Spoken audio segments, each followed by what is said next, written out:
गिरधारी और सरोज का एक छोटा सा परिवार है। उनके साथ उनका बेटा रमन और बहू पूजा रहती है। गिरधारी और रमन अपने ऑफिस के लिए निकल जाते हैं। उनके जाते ही सास और बहू दोनों मिलकर टीवी सीरियल देखने लगते हैं। मम्मी जी, आज क्या खाना बनाए?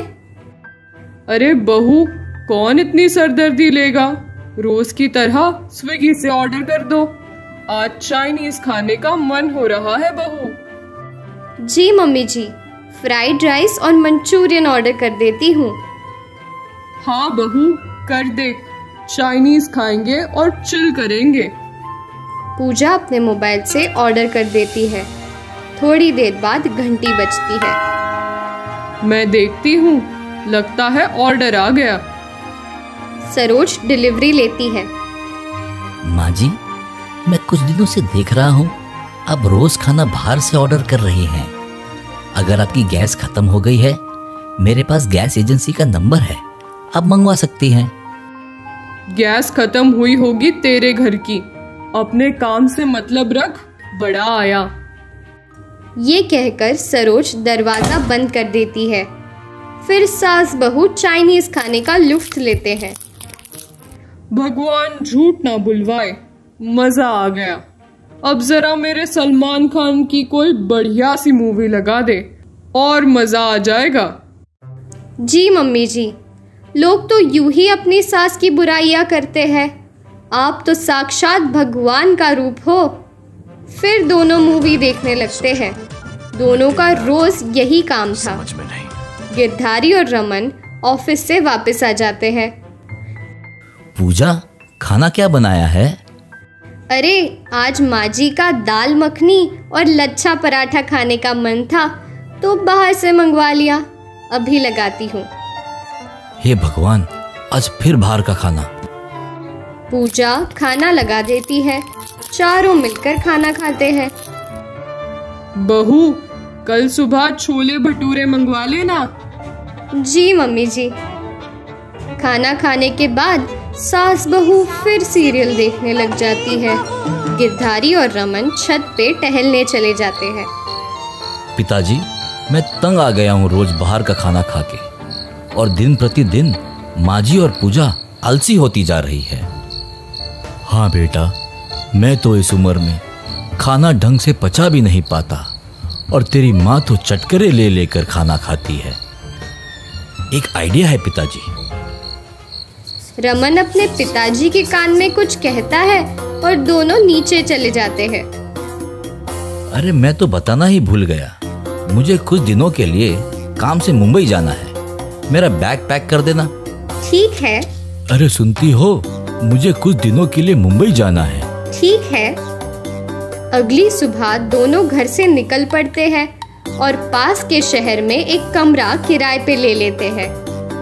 पिताजी, अब देखते हैं दोनों कितने दिन तक खाना बाहर से मंगाते हैं। जैसे ही पैसे खत्म हो जाएंगे, आटे चावल का भाव पता लग जाएगा दोनों को। हाँ बेटा, चलो, ऑफिस का टाइम हो रहा है। अब तो सास बहू दोनों आजाद थे। नाश्ता भी बाहर से आ रहा था। दोनों सुबह से शाम टीवी देखते और बाहर से खाना मंगा के खाना खाते। कुछ दिनों बाद दोनों के पैसे खत्म हो जाते हैं। सरोज अपने पति को फोन करती है। हमारे पास यहाँ पैसे खत्म हो गए हैं, कुछ पैसे मेरे अकाउंट में जमा कर दो। अरे सरोजा, यहाँ आसपास कोई बैंक नहीं है? राशन और सब्जी तो तुम रमेश की दुकान से ले आओ। वहां हमारा महीने का हिसाब चलता है। बिजली पानी का बिल रमन जमा कर दिया है। ठीक है। क्या हुआ मम्मी जी? कुछ नहीं, चलो रमेश लाला की यहाँ से राशन और सब्जी ले आते हैं। दोनों रमेश की दुकान से सब्जी और राशन ले आते हैं। फिर खाना बनाते हैं और खाते हैं। अब हर दिन पूजा घर की सफाई करती और सरोज खाना बनाती। दोनों को अपनी गलती का एहसास हो गया था। मम्मी जी, हमने बहुत गलत किया। अगर हम तरीके से पैसे खर्च करते तो हमें ये दिन ना देखना पड़ता। हाँ बहू, अति हर चीज की खराब होती है। थोड़े दिन बाद गिरधारी और रमन भी आ जाते हैं। पूजा, खाने में क्या है आज? मम्मी जी ने बैंगन का भरता बनाया है और मैंने नमकीन पराठे। अभी खाना लगाती हूँ।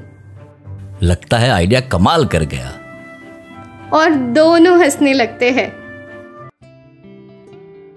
विवेक और राधा का एक आम सा परिवार था, जिसमें उनकी जुड़वा बेटियां थी, सीता और गीता।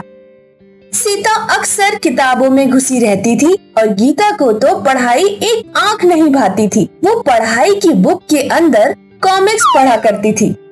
और जब रिजल्ट का दिन होता तो गीता का चेहरा हमेशा लटका हुआ ही रहता, क्योंकि टीचर उसकी मम्मी को अच्छे से खरी खोटी सुनाया करती। और जब बात सीता की आती तो टीचर हमेशा तारीफ करते नहीं थकती थी। लगता ही नहीं कि ये दोनों जुड़वा बहनें हैं। एक क्लास में फर्स्ट आती है और दूसरी हमेशा फेल होती है। आप गीता की पढ़ाई पर भी थोड़ा ध्यान दिया कीजिए। विवेक और राधा टीचर के सामने कुछ बोल ही नहीं पाते थे। क्लास से बाहर निकलकर विवेक गीता को डांटने लगा। गीता, कभी तो पढ़ाई को सीरियसली लो। हमेशा तुम्हारी वजह से टीचर की बातें सुननी पड़ती हैं। कुछ तो सीखो सीता से। तुम पढ़ाई नहीं करोगी तो कैसे चलेगा? विवेक गीता को डांट रहा था।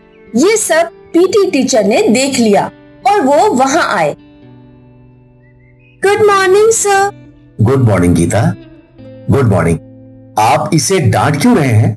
सर, आप तो जानते ही होंगे, हर एग्जाम में फेल हो जाती है ये देखिए, सीता हमेशा टॉप करती है और गीता हमेशा फेल हो जाती है।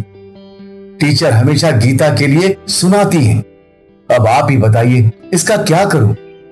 सर, हर बच्चा एक जैसा नहीं होता। माना सीता और गीता जुड़वा बहनें हैं, पर उन दोनों की भी पसंद अलग है। गीता स्पोर्ट्स में बहुत अच्छी है, पर सीता को स्पोर्ट्स नहीं पसंद।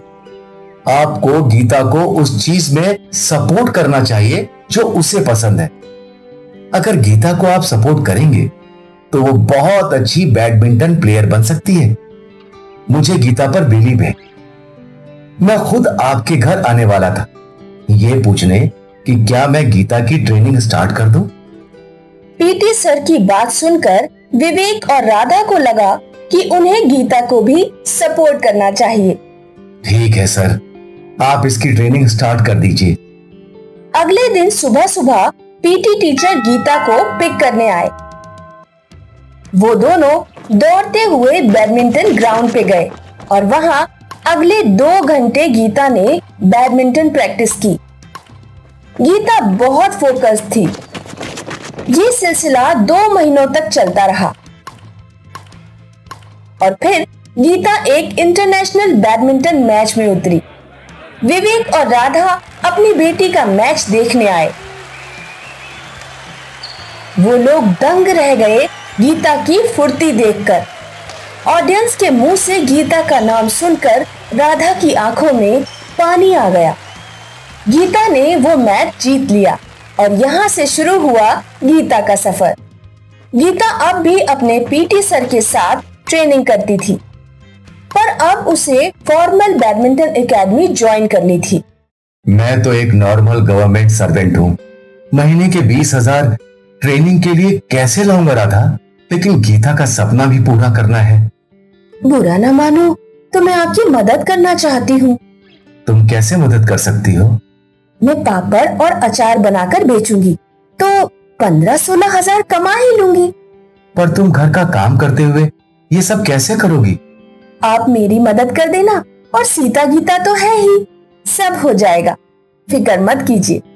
गीता की ट्रेनिंग के लिए सारा परिवार पापड़ और अचार बनाकर बेचने लगा। 1 साल बाद Geeta state level badminton champion बन गई। अब भी उसका सारा परिवार उसका खर्चा उठा रहा था। गीता ने जी जान से मेहनत की। वो घंटों तक ट्रेनिंग करती थी और 6 महीने बाद उसने नेशनल लेवल पर गोल्ड मेडल जीत ही लिया। गीता की तस्वीर अखबार और न्यूज पर आने लगी और गीता को अलग अलग स्पोर्ट्स कंपनी से स्पॉन्सरशिप मिलने लगी। अब गीता एक सेलिब्रिटी बन गई थी। उसकी ट्रेनिंग और घर का खर्चा अब स्पॉन्सरशिप से आ रहा था। अब गीता और भी ज्यादा फोकस थी। उसका सपना था कि वो इंटरनेशनल बैडमिंटन चैंपियनशिप भी जीते। अब वो पूरा दिन ट्रेनिंग करती थी। जो टाइम बच जाता वो अपनी फैमिली के साथ स्पेंड करती थी। आखिर वो दिन आ ही गया जब गीता ने इंटरनेशनल बैडमिंटन चैंपियनशिप जीत ही ली। हर जगह गीता के बड़े बड़े पोस्टर लगे थे। स्टेट गवर्नमेंट ने गीता को एक बंगलो गिफ्ट किया और वो एक बड़े स्पोर्ट्स ब्रांड की ब्रांड एम्बेसडर बन गई थी। अब गीता अपने पूरे परिवार का खर्चा खुद संभाल रही थी। विवेक जी ने वॉलंटरी रिटायरमेंट ले ली थी और गीता का सारा परिवार खुश था। पर किसे पता था कि स्पोर्ट्स में भी करियर बनाया जा सकता है। अब जब विवेक और राधा गीता की पढ़ाई के बारे में सोचते हैं तो हंस पड़ते हैं।